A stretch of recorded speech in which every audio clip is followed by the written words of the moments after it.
What's up guys, Kyle here again, and today we're gonna take a look at the Carvin Legacy 412 guitar cab. Let's do it.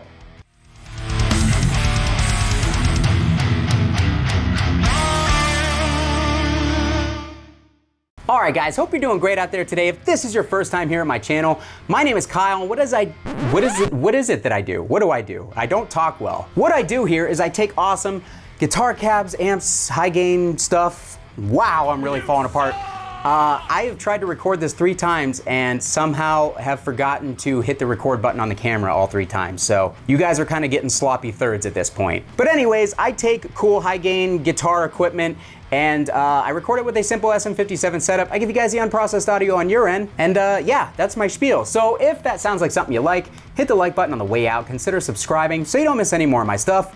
Thanks. All right, for the 3rd time, Carvin Legacy 4x12 cab, guys. This is a diamond in the rough. This is an absolute awesome sleeper cabinet from Carvin. Carvin was a USA company. Everything that they built was made in the USA. It was of a high quality, and they were a brand that kind of just flew under the radar for most guitarists. Now, the Legacy cab was the Steve Vai signature model. It was meant to go with the Legacy all-tube amplifier. This is an all birch plywood guitar cabinet that is loaded with V30s from the era when V30s still sounded like V30s and not super harsh, scratchy speakers. This is also front loaded with a metal grate on the front, kind of a sign of the times, as this cab was built in an era when a lot of companies were constructing very similar cabinets.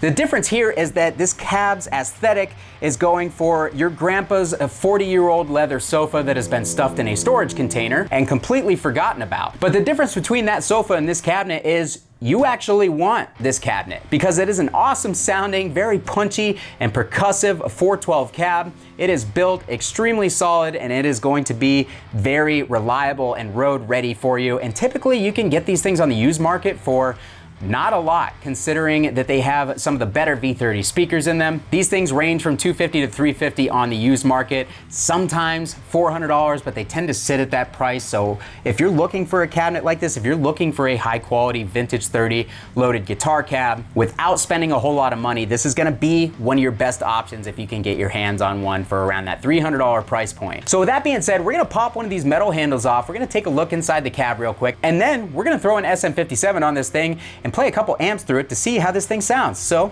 let's jump into it.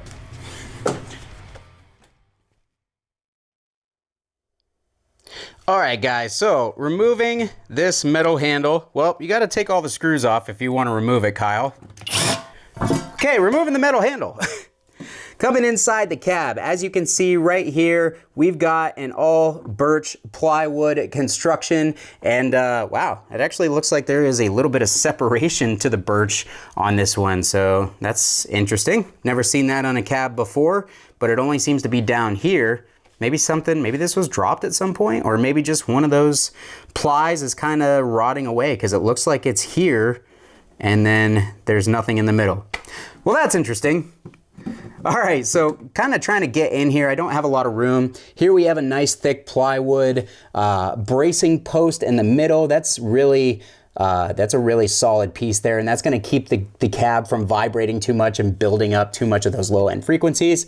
And then here on the back, as you can see, we've got those good old vintage 30s. Again, these are from the era when these speakers actually sounded really good. And as you can see, they're not soldered. They are just the little spade terminals. Back here, you've got your stereo jack plate, all spade terminal wiring, but looking around, the seams look good. It's got bracing on both the bottom and the top. Nope, just the top of the cabinet itself in order to kind of keep that baffle from moving around too much. But I can tell you that this is a really solid sounding cabinet. As you can see, again, these are the 444 cone vintage 30s.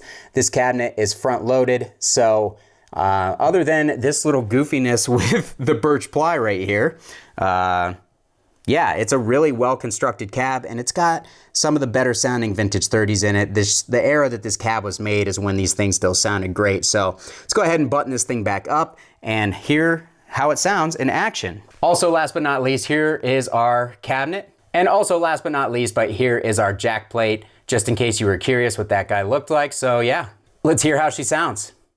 All right, guys, so I currently have the cab hooked up to my KSR modified Rev G dual rectifier. That was really hard for me to say for some reason, but we are also playing my LTD Phoenix 200 with a Seymour Duncan distortion pickup in the bridge, and I have the MXR M77 overdrive on in front of the amp, all going into the Carvin Legacy cab with this SM57 straight on the Vintage 30. Let's hear how it sounds.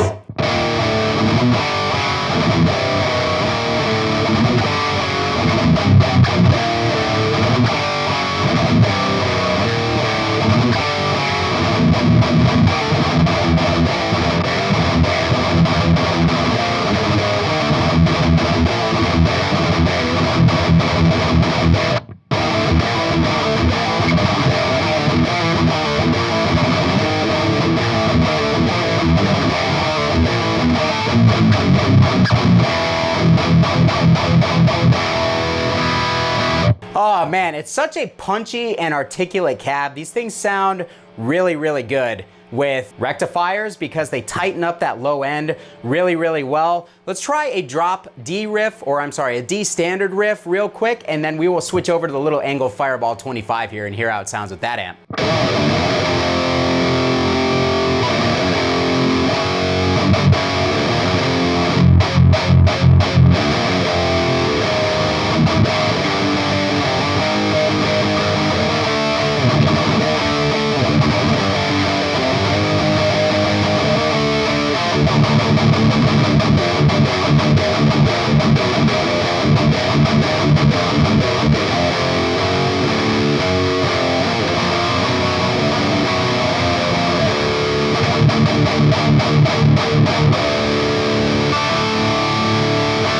All right, it definitely sounds awesome with the rectifier. It's very bright. It's not as mid-forward as something like a Mesa because number one, it's got 16 ohm V30s. Number two, there is no grill cloth covering it, which does affect the high end. The metal front high end, or the metal front cabinets are always a little bit brighter, and the front loaded cabinets are always gonna be a little bit more punchy and a little bit more directional than something like a rear loaded 412. So keep that in mind. We're gonna move over to the Fireball 25 real quick, see how it sounds on that amp, and then I'll give you my final thoughts. All right guys, Engl Fireball. Let's go ahead and hear how this cab sounds with this amp.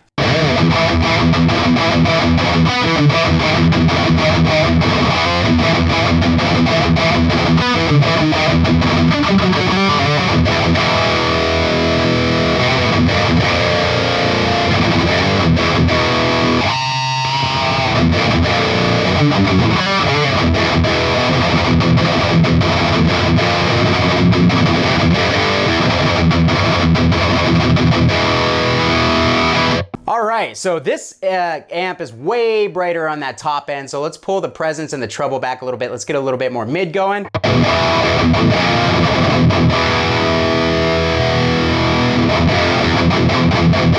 That low end is extremely tight though. Let's hear one more riff and we'll call it a day.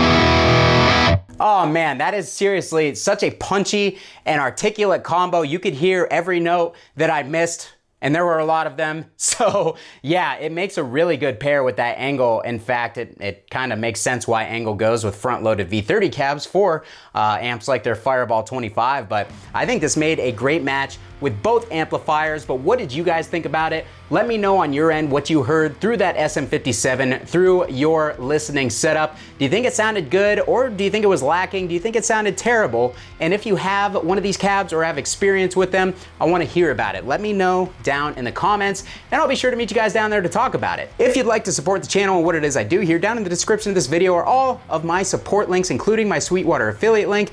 Get yourself something nice from the fine folks at Sweetwater. I get a little kickback. It costs you nothing extra, and everybody wins. I would really appreciate it. Thanks so much for watching, guys. Kyle here again. We'll see you next time.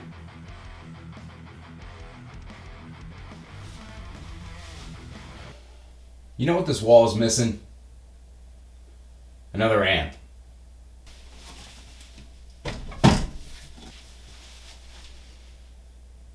There we go.